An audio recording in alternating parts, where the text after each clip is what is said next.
My dear students, आज हम करने वाले हैं 9th स्टैंडर्ड का मराठी सब्जेक्ट और उसका रैपिड रीडिंग सेक्शन काजीरंगा, जो कि स्थूल वाचन जिसे हम कहते हैं मराठी में। इसे लिखा है वसंत अवसरे ने। ये एक कवि भी है और प्रवास वर्णनकार भी है। कवि तो पोएट हम सभी जानते हैं, और प्रवास वर्णनकार मतलब जो ट्रैवल करते हैं और अपने ट्रैवल का ट्रेवलॉग लिखते हैं, यानी डिस्क्रिप्शन लिखते हैं वो। यात्री हा स्फुट कवितांचा संग्रह इन्होंने ये लिखा है। यात्री नाम की छोटी छोटी पोएम्स का इन्होंने एक कलेक्शन किया है। भिक्षूंच्या प्रदेशातून लाल नदी निळे डोंगर ही प्रवास वर्णने प्रसिद्ध। ये दो बुक्स है उनके, भिक्षूंच्या प्रदेशातून और लाल नदी निळे डोंगर। ये उनका ट्रेवलॉग्स लिखा हुआ है, ये बहुत ही फेमस ट्रेवलॉग्स है। प्रवास वर्णनात निसर्गाच्या देखण्या रूपांसोबत त्या प्रदेशातील लोकजीवनाचे सूक्ष्म अवलोकन, चिंतन व समाजवादी भूमिकेतून केलेले विश्लेषण आढळते। यानी कि ये जो प्रवास के अपने वर्णन करते हैं, ट्रैवल को डिस्क्राइब जब करते हैं, तो अपने डिस्क्रिप्शन में नेचर को बराबर बनाए रखते हैं। नेचर का ब्यूटी हमेशा उसमें इंक्लूड करते हैं और बहुत ही अट्रैक्टिव रूप से वो अपने नेचर को बताते हैं अपने ट्रैवल्स में। और साथ ही साथ उस प्रदेश में जहां भी वो ट्रैवल करने जा रहे हैं, वहां के लोगों के जीवन के बारे में भी वो एनालाइज करते हैं और उनके बारे में कंप्लीट डिटेल स्टडी करते हैं। प्रस्तुत पाठात लेखकांनी काझीरंगा अभयारण्याच्या जंगल सफारीचे वर्णन केले आहे। काझीरंगा ये एक सेंचुरी है जो कि आसाम में है, और ये जो यहाँ पर जंगल सफारी जो किया है लेखक ने, दैट इज वसंत अवसरे ने, जंगल सफारी जो की है उसका डिटेल्ड डिस्क्रिप्शन इन्होंने बहुत ही ब्यूटीफुल ढंग से यहाँ पे इस चैप्टर में किया है। तो ये पूरा चैप्टर मैं आपको एक्सप्लेन करूंगी लाइन बाय लाइन, साथ ही साथ इसके क्वेश्चन आंसर्स भी मैं आपको कराऊंगी। इसी वीडियो के एंड में आप क्वेश्चन आंसर्स भी देख सकते हैं। और अगर आपको मेरे वीडियोस पसंद आते हैं, अच्छे लगते हैं, जरूर से लाइक कीजिए, सब्सक्राइब कीजिए और अपने फ्रेंड्स के साथ भी जरूर से शेयर कीजिए। तो चलिए आगे बढ़ते हैं काजीरंगा का मेन चैप्टर। सुमारे 265 चौरस किलोमीटर विस्तार असलेली काझीरंगा पशुस्थळी अथवा अभयारण्य साऱ्या भारताचे एक भूषण आहे। यानी ये जो जगह है सुमारे 265 यानी कि 265 स्क्वायर किलोमीटर स्प्रेड है। ये जो काजीरंगा है ये एक पशुस्थली यानी पशु पक्षी यहाँ पर रहते हैं, या इसे हम अभयारण्य भी कहेंगे, सेंचुरी भी कह सकते हैं। और ये सारे भारत का एक भूषण है। भूषण मतलब एक गौरव है, अ मॅटर ऑफ प्राइड। एक आफ्रिका सोडल्यास इतके विविध आणि असंख्य पशुपक्षी आसाम शिवाय जगाच्या पाठीवर इतरत्र कुठेच आढळत नाही। यानी एक अगर हमने अफ्रीका कॉन्टिनेंट को अगर छोड़ देते हैं तो पूरे वर्ल्ड में इतने क्वांटिटी में एनिमल्स आपको किसी और जगह पे नहीं मिलेंगे, सिर्फ और सिर्फ आसाम में ही मिलेंगे। यानी सिर्फ अफ्रीका को अगर हमने छोड़ दिया तो आसाम में इतने एनिमल्स आपको मिलेंगे कि पूरे वर्ल्ड में इतने एनिमल्स, व्हेरायटी ऑफ एनिमल्स और आपको कहीं नहीं मिलेंगे। इतकेच नव्हे तर आसाम मध्ये वावरणारे काही काही प्राणी जगाच्या पाठीवर दुसरीकडे कुठेही आढळत नाही। और इतना ही नहीं, आसाम में कुछ कुछ एनिमल्स तो ऐसे हैं जो पूरे वर्ल्ड में आपको कहीं भी नहीं मिलेंगे उनके स्पीसीज। जैसे कि हुलॉक नावाचा एक पुच्छविहीन वानर फक्त आसामातच आढळतो। अब जैसे हम मंकी का नाम लेते हैं तो हमें पता है उसको टेल होती है, लेकिन यहाँ पे हुलॉक नाम का एक ऐसा मंकी है जिसको टेल नहीं होती, जिसे हम कहते हैं पुच्छविहीन। यहाँ पर ये मेंशन है पुच्छविहीन। तो हुलॉक नाम का ये जो मंकी है वो उसकी पूंछ नहीं है और पूरे वर्ल्ड में वो सिर्फ यही आसाम में ही मिलता है। भारताच्या इतर कुठल्याही प्रांतात त्याची वस्ती नाही, और भारत के और किसी भी पार्ट में, पूरे वर्ल्ड में, पूरे भारत में आसाम को छोड़ के किसी भी पार्ट में इस हुलॉक नाम के प्राणी का कहीं पर भी सेटलमेंट नहीं है, दूसरा कोई सेटलमेंट नहीं है। त्याचे हुलॉक हे नाव सुद्धा त्याच्या आवाजावरून पडले आहे, और उसका ये नाम जो हुलॉक भी है उसके आवाज की वजह से ही उसका ये नाम पड़ा है, क्योंकि मे भी उसी तरीके का कोई आवाज निकालता होगा हुलो हुलो करके, इसीलिए उसका नाम भी हुलॉक पड़ गया। आसामचे वैशिष्ट्य दाखवणारा दूसरा प्राणी म्हणजे एक शिंगी गेंडा, जिसे हम वन हॉर्न्ड राइनोसरस भी कहते हैं। तो आसाम के एनिमल्स के स्पेशलिटी बताने के लिए जो दूसरा प्राणी है, पहला तो हमने यहाँ पे हुलॉक पढ़ लिया ऊपर, दूसरा जो प्राणी है वो है एक शिंगी गेंडा, जो कि आसाम राज्य का स्टेट एनिमल भी है। तो उसके स्टेट एनिमल के पुतले यानी स्टॅच्यूज जगह जगह पर लगाए गए हैं। राज्याचे प्रतीक म्हणून आसामात ठिकठिकाणी त्याचे पुतळे उभारलेले आढळतात। यानी क्योंकि मैंने अभी जस्ट कहा आपको कि वो आसाम स्टेट का स्टेट एनिमल है, वन हॉर्न राइनोसेरस, और इसी वजह से जगह जगह पे उसके स्टैचूज बनाकर लगाए हुए हैं। वो हमें दिखाई देते हैं आसाम में ऐसे स्टैचूज उनके। कोणी म्हणेल हा अगदी निर्बुद्ध प्राणी एखाद्या राज्याचे प्रतीक म्हणून का पसंत केला जावा। तो कोई भी कहेगा रे ये जो इतना निर्बुद्ध मतलब जिसको बुद्धि नहीं होती है, जो फुलिश कहते हैं जिसे हम, तो ऐसा ये निर्बुद्ध प्राणी किसी राज्य का स्टेट एनिमल कैसे हो सकता है। तो यही क्वेश्चन पड़ता है सबको। पण प्रथम दर्शनी वाटतो तितका हा प्राणी टाकाऊ नाही, लेकिन फर्स्ट नजर में देखते हैं उतना बोरिंग ये लगता नहीं है, या उतना बोरिंग ये है नहीं, उतना टाकाऊ आहे। टाकाऊ मीन्स बोरिंग। कोणातरी इंग्रज कवीने गेंड्यावर एक लहानशी कविता करून तो माणसांपेक्षा कसा श्रेष्ठ आहे ते दाखवले आहे। कोई तो भी ब्रिटिश पोएट ने इस राइनोसेरस के ऊपर एक पोइट्री लिखी है और उसने ये बताया है कि किस तरीके से ये राइनोसेरस जो है इंसानों से ज्यादा बेटर है या समझदार है। एखाद्या पुतळा पाहणे आणि त्याला प्रत्यक्ष पाहणे यात फार फरक असतो। मी तर गेंडा व त्याच्या बरोबर आसामातले इतर पशुपक्षीही प्रत्यक्ष व जवळून पाहण्याची संधी मिळावी म्हणून काझीरंगाला आलो होतो। अब यहाँ पे ये जो लेखक है वो कह रहे हैं कि एक आप पुतला देखो और उसको जीते जागते जानवर को देखो, दोनों में बहुत आपको फर्क मिलेगा। साथ ही साथ यहाँ पे जो लेखक है वसंत अवसरे ये भी कह रहे हैं कि वो स्पेशली काजीरंगा इसीलिए गए हैं ताकि वो इतने अलग अलग पशु पक्षियों को एकदम पास से देख सके, और एकदम पास से एकदम करीब से रियल में उनको देख सके, ना कि कोई पुतला या फिर जो फोटोग्राफ है वो नहीं, उनको एक्चुअल में वो सब एनिमल्स को देखना था। और इसी वजह से वो काजीरंगा टूर पे गए थे। अशा ठिकाणी वन्य पशु बहुधा सकाळी लवकर अथवा सूर्यास्ताच्या वेळी पाहायला मिळतात। और ऐसे जगहों पे, ये सेंचुरी टाइप का जो जगह है, ऐसे जगहों पे ये जो वन्य पशु पक्षी है, यानी कि जितने भी जानवर है, पक्षी वगैरह है, वो सब आपको कौन से समय पे देखने को मिलेंगे? सूर्योदय या सूर्यास्त का समय। ये दो टाइम ऐसे हैं जब ये सारे पक्षी जो हैं अपने घोंसले से, नेस्ट से या अपने ठिकानों से बाहर निकलते हैं, घूमते हैं, तो उस वक्त हमें ये पशु पक्षी देखने को मिलेंगे। आदल्या रात्री खूप पाऊस पडला होता, तेव्हा सकाळी जर पावसाची बुरबुर चालू राहिली तर जंगलात जाणे कठीण हे मी जाणून होतो, पण माझे नशीब जोरदार होते। अब वो कहते हैं कि आदल्या रात्रि मतलब पहली रात को इतना जोर से बारिश गिर रहा था, और अगर सुबह तक भी इसी तरीके से बारिश गिरती रही तो जंगल में जाना मुश्किल होगा, ये बात तो मुझे भी पता थी, लेकिन मेरा नसीब जो है बहुत ही जोरदार निकला। दूसऱ्या दिवशी सकाळी आकाश पूर्णपणे निरभ्र होते। दूसरे दिन जो है आकाश जो है एकदम क्लियर हो गया था। निरभ्र मतलब क्लाउडलेस। पूर्वेचा वारा पण इतका शांत होता की जंगलात फिरणाऱ्या जनावरांना आमच्या वासही येणे कठीण होते। पूर्वेचा यानी वेस्ट से, पूर्व दिशा से जो आने वाली जो हवा थी, पूर्व is east direction, north west direction. पूर्व दिशा से जो हवा आ रही थी वो इतनी शांत थी, इतनी धीरे थी कि जंगल में घूमने वाले जानवरों को हमारी खुशबू तक नहीं आ सकती थी।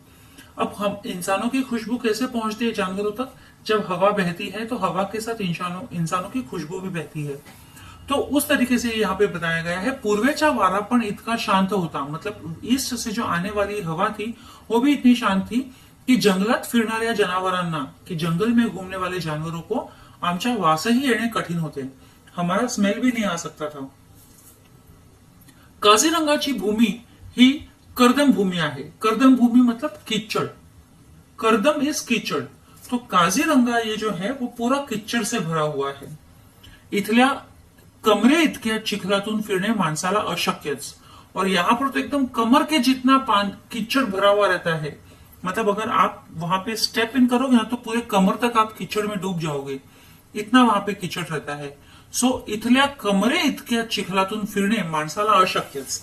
तो एक इंसान तो इतने चिखल के अंदर नहीं चल सकता है. शिवाय इथे सर्वत्र इतके उंच गवत वाढलेले असते की त्यात हत्तीवर बसलेला माणूसही लपून जातो.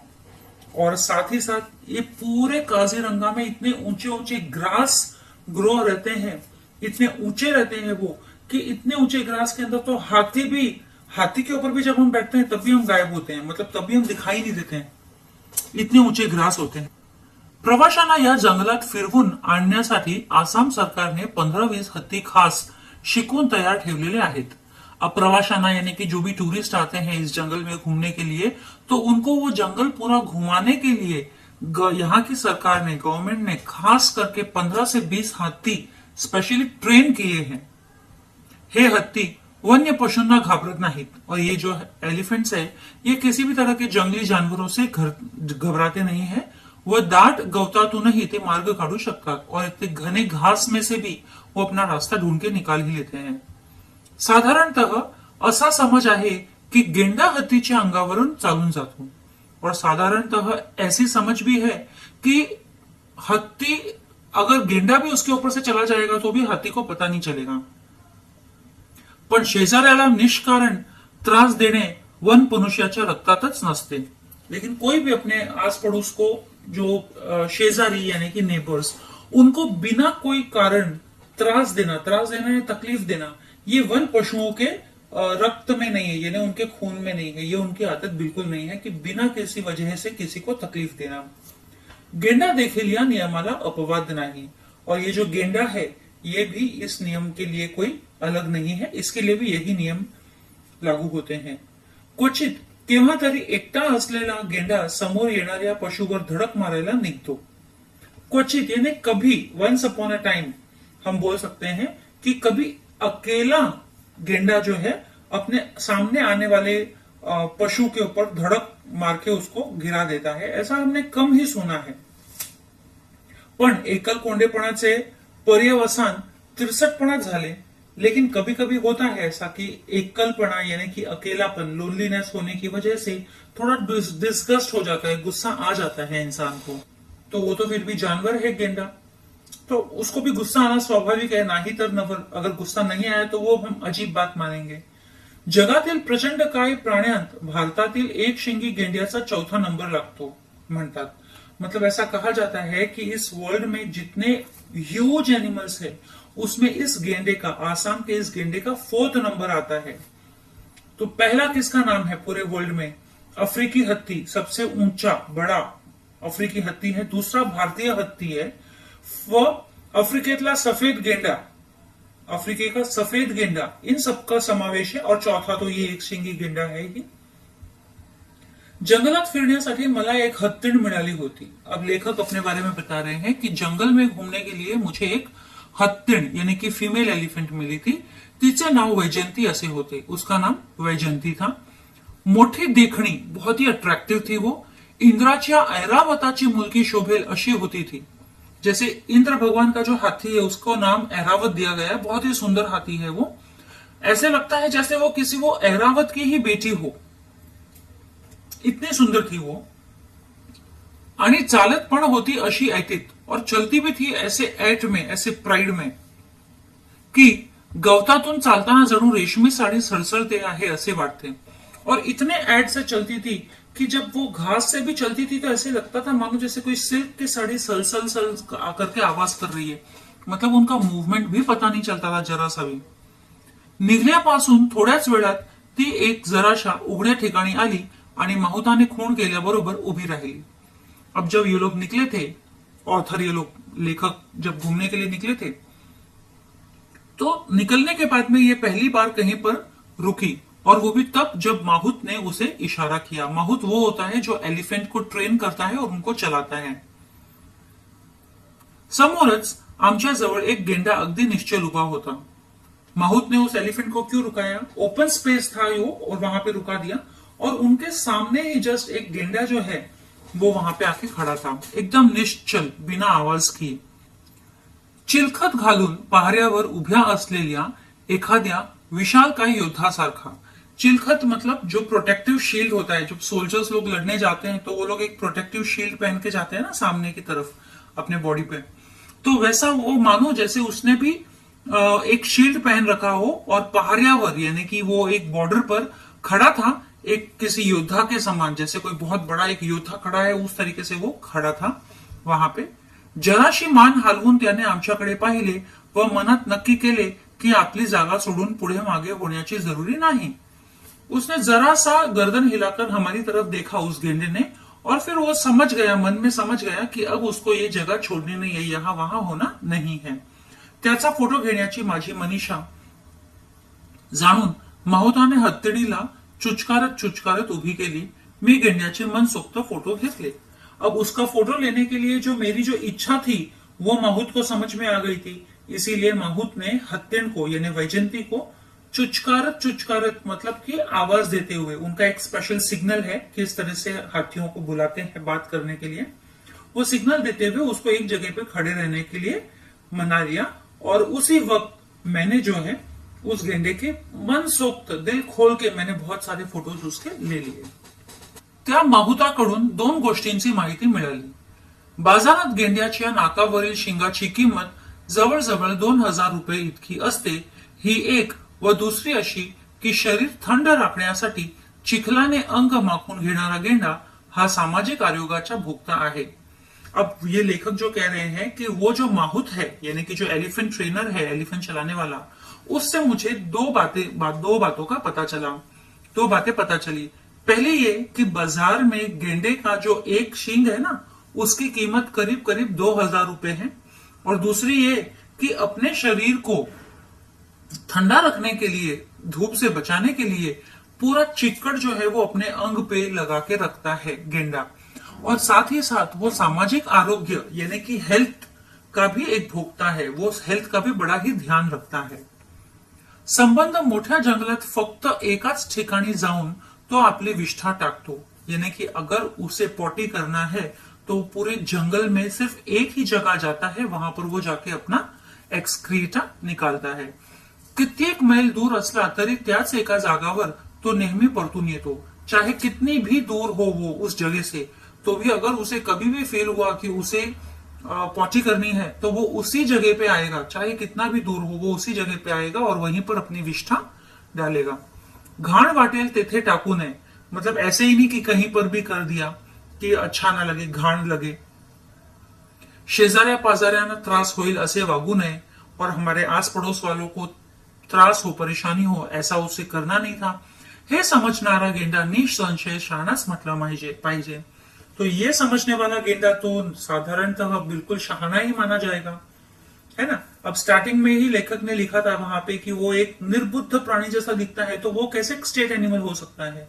तो अब आपको समझ में आया कि कैसे एक स्ट्रेट एनिमल हो सकता है। वो इतना समझदार है कि वो उसको अगर अपना एक्सक्रिएटा निकालना है, फेसेस निकालना है, तो वो एक पर्टिकुलर जगह पे ही करता है, कहीं पर भी घूमते फिरते नहीं करता है, इससे दूसरे एनिमल्स को प्रॉब्लम हो सकती है। माहुताने खून केली व गरकन वळसा घेऊन वैजंती दूसरीकडे निघाली।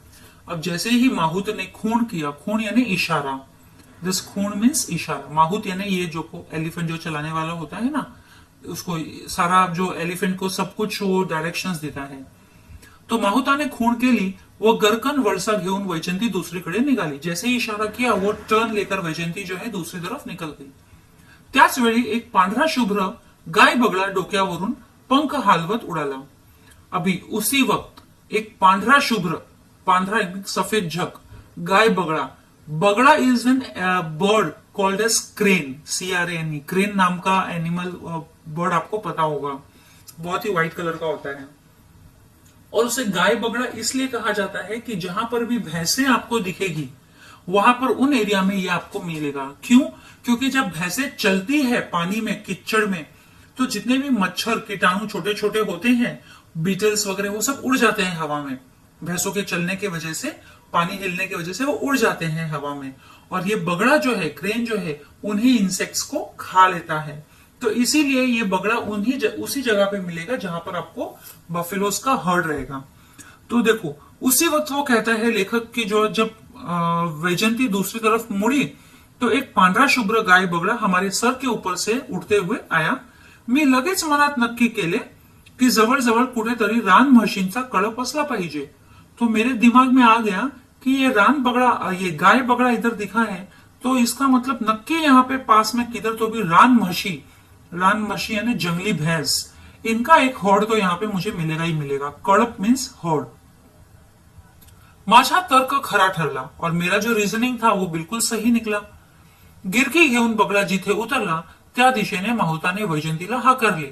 मतलब वो जो राउंड राउंड लेकर बगड़ा जहां पर उतरा उसी डायरेक्शन में माहूत ने वैजंती को आगे बढ़ाया आणि 5-15 म्हशींचा एक कळप शांतपणे चरताना आमच्या दृष्टीस पडला। या 5 या 15 बफेलोस का एक हॉर्ड जो है हमारे नजर में आया जैसे हम उस रास्ते पर आगे गए जहां पर वो गाय बगड़ा उतरा। मैंने आपको अभी ऊपर एक्सप्लेन करने के टाइम पे ही बताई थी, म्हशी गवतातून चालतात त्यावेळी गवतातले अनेक लहान कीटक घाबरून हवेत उड़तात, है ना, कि जब म्हशी इन घास में से चलती है तो उस वक्त घास के ऊपर बहुत सारे छोटे छोटे कीड़े होते हैं, वो घबराकर हवा में उड़ जाते हैं। त्यांना खाण्यासाठी बगळे नेहमीच म्हशींच्या जवळ अथवा त्यांच्या पाठीवरही येऊन बसतात और उन इंसेक्ट्स को खाने के लिए, उन कीड़ों को खाने के लिए ही ये जो बगड़े हैं ये जहां पर भैंस रहते हैं, उनके म्हशी रहते हैं वहां पर उनके आसपास ही रहते हैं, या फिर कभी कभी तो वो बगड़े उनके ऊपर भी बैठ जाते हैं। विशाल शिंगाच्या 10-15 म्हशींच्या मधून वावरणारे बगळे पाहून मनात आले की निसर्गाची ही काळ्यावरची पांढरी लिपी केव्हा तरी कागदावर चित्रित केली पाहिजे। तो उन 10 से 15 जो भैंसों का, म्हशियों का जो होड़ था, उनके बीच में इस बगड़े को उड़ते हुए देखकर मेरे मन में ऐसा विचार आया, मेरे मन में यानी लेखक के मन में ऐसा विचार आया कि ये जो काली भैंसे हैं उनके ऊपर ये सफेद सफेद बगड़ा, तो ये जो है भैंस के ऊपर बगड़ा, ये एक चित्रकार को एक चित्र काटने जैसा सीन है। कोई तो कभी तो निकालेगा ये ऐसा फोटो। आसामी जंगलातल्या या लहान म्हशींची शिंगे दिसायला मोठी सुंदर आणि विशाल अर्धचंद्र कृती असतात। तो ये जो आसामी जंगल की ये जो रान म्हशी है, रान मतलब जंगल, म्हशी मतलब बफेलोस, तो रान म्हशी है, जंगल में रहने वाली म्हशी है, इनकी जो सींगे होती है, हॉर्न्स, ये बहुत ही सुंदर होती है दिखने के लिए और विशाल बड़ी होती है और एक ऐसा लगता है जैसे मानो हाफ चंद्रमा हो रहा है, ऐसा शेप उनका हो जाता है। हत्तीपेक्षा उंच असलेल्या एलिफंट ग्रास, हत्ती गवत मधून चिखल तुडवत माहुताने वैजंतीला पुढे काढली। अब हत्ती से भी बड़ा मतलब एलिफेंट से भी बड़ा वो ग्रास है जिसे हम एलिफेंट ग्रास कहते हैं, हत्ती गवत, तो उसके बीच में से माहूत ने वैजंती को आगे निकाला कीचड़ में से, यानी आगे चलने के लिए कहा।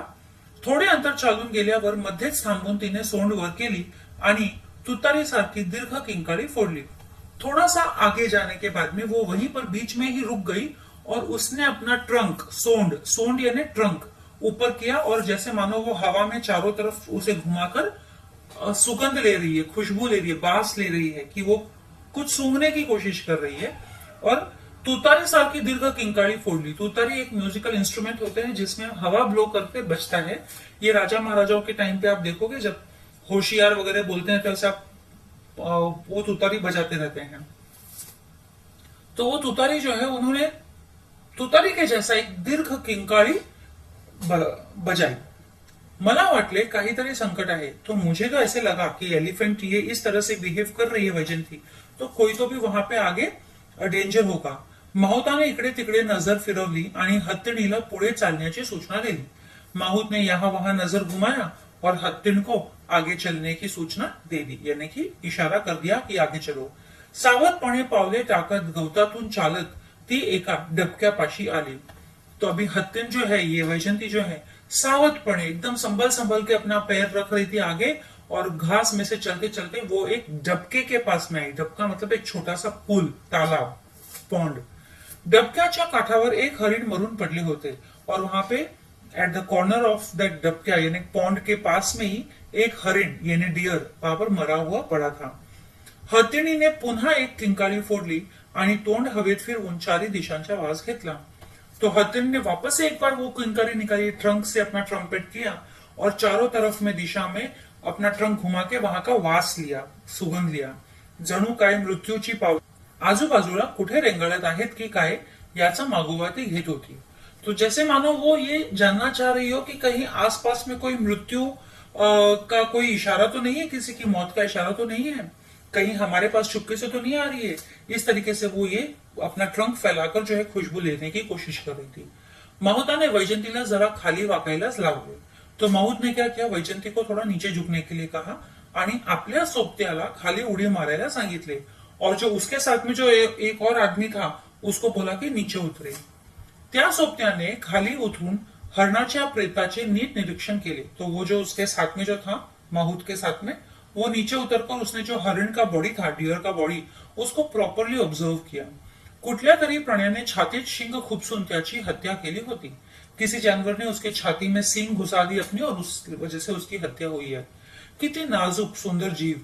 अब ये लेखक बोल रहे हैं कि कितना नाजुक है ये, यानी हिरण ये कितना नाजुक है, कितना सुंदर है ये जीव। जीव मतलब लिव्हिंग बीइंग। पण जनावराच्या एका आंधळ्या वेड्या लहरी बरोबर चक्काचूर झाला त्याचा। लेकिन किसी एक जानवर के एक अंधेपन के वजह से या वो एक पागलपन के लहर के वजह से इस बेचारे से जानवर का चक्काचूर हो गया, यानी कि वो मौत के घाट उतर गया। माझे मन क्षण भर बधिर झाले। मेरा मन एक सेकंड के लिए तो एकदम स्टॉप हो गया, जैसे मानो कुछ सोच, कुछ विचार ही नहीं आ रहा है मेरे मुंह में, ब्लैंक हो गया था वो, माइंड उसका ब्लैंक हो गया था। काझीरंगाचा विस्तीर्ण वन प्रदेश तुडवत आणि भिजलेल्या वाऱ्यांवर मंद मंद गतीने तरंगत गिरक्या घेणारा जमिनीच्या व गवताचा वास हुंगत वैजंती प्रवासी बंगल्याच्या दिशेने चालू लागली। अब काजीरंगा जो इतना बड़ा विस्तीर्ण यानी कि इतना वास्ट वन प्रदेश है, इस वन प्रदेश को तुड़वत तुड़वत यानी उसको कीचड़ को काटते काटते, और साथ में ही पिछली रात क्योंकि यहाँ बारिश हुई थी तो इसकी वजह से हवा में काफी नमी है, पानी आपको पानी का प्रोपोर्शन मिलेगा, नमी है।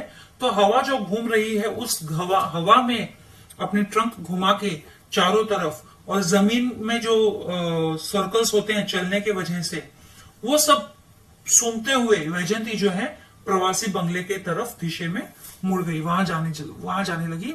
का कोण जाने पण वाटेत पुन्हा ती थबकली। मतलब रास्ते में थी वो, लेकिन पता नहीं क्यों अचानक से रास्ते में वो रुक गई। आणि त्याच वेळी समोरून हरणांचा एक कळप उड्या मारत पळत पळत निघून गेला, और उसी वक्त ये डियर्स का एक हॉर्ड एकदम छलांग लगाते हुए वहां से भागा। त्या हरणांकडे पाहून एक विलक्षण समाधानाने माझे मन भरून आले। उन हिरणों को देखकर मेरे मन में एकदम समाधान हो गया, पता नहीं क्यों अजीब सा एकदम समाधान था, मेरा मन भर के आ गया।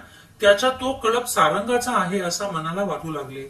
और ये जो हॉर्ड था वो सारंगा का, सारंग हिरण में एक प्रकार है सारंग। इसमें क्या होता है, इनके सिर पे एक निशान जैसा होता है जिससे हमेशा ना खुशबू निकलती रहती है। और ये हिरण जो है इसी खुशबू की तलाश में यहाँ वहां भटकते रहते हैं। उनको पता नहीं है खुशबू उनके खुद के बॉडी से ही आ रही है, लेकिन ये यहाँ वहां भटकते रहते हैं। तो ये लेखक को समझ में आ गया कि ये कळप जो है सारंग का ही है, सारंगाचा आहे असे मनाला वाटू लागले। किंचित काळसर मतलब एकदम काले, अंगावर अस्पष्ट पांढुरके ठिपके असलेल्या हरणांना संस्कृत भाषेत सारंग म्हणतात। तो ये बोल रहे हैं कि शायद जो काले काले अंग पे एकदम व्हाइट व्हाइट डॉट्स जो है, हिरण का बॉडी का डिस्क्रिप्शन बता रहे हैं ना, एकदम ब्लैक बॉडी होता है उनका, उस पे व्हाइट व्हाइट डॉट्स होते हैं। तो ऐसी चीजों को हम संस्कृत भाषा में सारंग कहते हैं। तो मे भी इसी वजह से इनको सारंग, हिरण जो है सारंग वाले हिरण है ये। या हरणाचा कळप वेगाने जातो त्यावेळी एखादा काळा पांढरा ढग वाऱ्यावर तरंगतो आहे असे वाटते। और जैसे ही ये हरणों का कळप यानी हर्ड ऑफ डियर्स एकदम फास्ट जाता है, उससे ही लगता है जैसे कोई एक सफेद और काला क्लाउड जो है ऐसा तैरता हुआ आसमान से चल रहा हो, ऐसे लगते हैं इन हिरणों को देखकर। ढगाला ही संस्कृत भाषेत सारंग हे नाव आहे, और क्लाउड्स को भी संस्कृत भाषा में सारंग नाम से ही हम जानते हैं। वैशाखातल्या पांढुरक्या ढगासारखे क्षणाक्षणाला वेगळे रूप घेणारे मन स्थिती घोटाळत असताना वैजंती काझीरंगाच्या कडेला येऊन उभी राहिली। तो ये जो वैशाख का महीना था, यहाँ पे महीना बताया गया है वैशाख का महीना, एक मंथ इन हिंदू कैलेंडर। तो इस वैशाख के महीने में जो क्लाउड्स होते हैं, यानी कि इसमें ऑलमोस्ट बारिश का सीजन भी होता है, तो व्हाइट एंड ब्लैक क्लाउड्स आपको ऑलमोस्ट स्काई में दिखेंगे। तो बिल्कुल वैसे ही पांढुरक्या ढगासारखे क्षणाक्षणाला वेगळे रूप घेणारे, अभी क्लाउड्स भी अलग अलग रूप ले लेते हैं ना, हवा चलती है तो क्लाउड्स के भी रूप बदलते रहते हैं। तो वैसे ही ये मन जो है वहीं पर मेरा घूम रहा था, कि इतने में वैजयंती जो है काजीरंगा के एकदम एंड पे किनारे पे आके खड़ी हो गई और प्रवासी बंगला तो वहां से मेरे पास में ही था, मैं उतर गया। तो इसी के साथ हमारा चैप्टर एक्सप्लेनेशन खत्म होता है। अब मैं चलती हूँ इसके क्वेश्चन आंसर्स की तरफ। कृति ये स्वमत है या और अभिव्यक्ति है। काझीरंगा अभयारण्याची वैशिष्ट्ये पुढील मुद्द्यांना अनुसरून लिहा। भौगोलिक वैशिष्ट्य और प्राणी जीवन। तो सबसे पहले अब हम भौगोलिक वैशिष्ट्य करेंगे। भौगोलिक वैशिष्ट्य में काझीरंगा अभयारण्य हे आसाम राज्यात आहे। त्याचा विस्तार सुमारे 265 चौरस किलोमीटर इतका आहे। हे भारताचे भूषण आहे। काझीरंगाची भूमी ही कर्दम भूमी म्हणजे चिखलाची भूमी आहे। या अभयारण्यात कमरे एवढा चिखल असतो, तसेच सगळीकडे उंच गवत इतके वाढलेले असते की हत्तीवर बसलेला माणूस लपला जातो। प्राणी जीवन। काझीरंगा अभयारण्यात विविध आणि असंख्य पशुपक्षी आहेत। या अभयारण्यात एक शिंगी गेंडा, हत्ती, म्हशींच्या कळप, हरणांच्या कळप, गाय, बगळे इत्यादी पशुपक्षी आढळतात। एक शिंगी गेंडा हे आसामाचे वैशिष्ट्य आहे। राज्य सरकारचे ते प्रतीक आहे। या ठिकाणी वन्य पशु बहुधा सकाळी लवकर किंवा सूर्यास्ताच्या वेळी पाहायला मिळतात। प्रवाशांना जंगलात फिरवून आणण्यासाठी आसाम सरकारने 15-20 प्रशिक्षित हत्ती तयार ठेवले आहेत। ना टिपा लिहा। टिपा मतलब शॉर्ट नोट्स। वैजंती एक शिंगी गेंडा, गेंड्याच्या सवयी, गाय, बगळे। इससे पहले हम करेंगे वैजंती के बारे में। लेखकांना जंगलात फिरण्यासाठी जी हत्ती मिळाली तिचे नाव वैजंती। इंद्राच्या ऐरावताची मुलगी शोभेल इतकी ती सुंदर होती। ती गवतातून ऐटीत जेव्हा चालते तेव्हा एखादी रेशमी साडी सळसळल्यासारखी वाटते। वैजंती हत्तीण प्रशिक्षित होती। जंगलातील कोणत्याही पशुला ती घाबरत नाही। माहुताने खून करताच ती निश्चल उभी राहते। एकदा ती एलिफंट ग्रास मधून चिखल तुडवीत चाललेली असताना मध्येच थांबली। तिने सोंड वर केली व तुतारी सारखी किंकाळी मारली।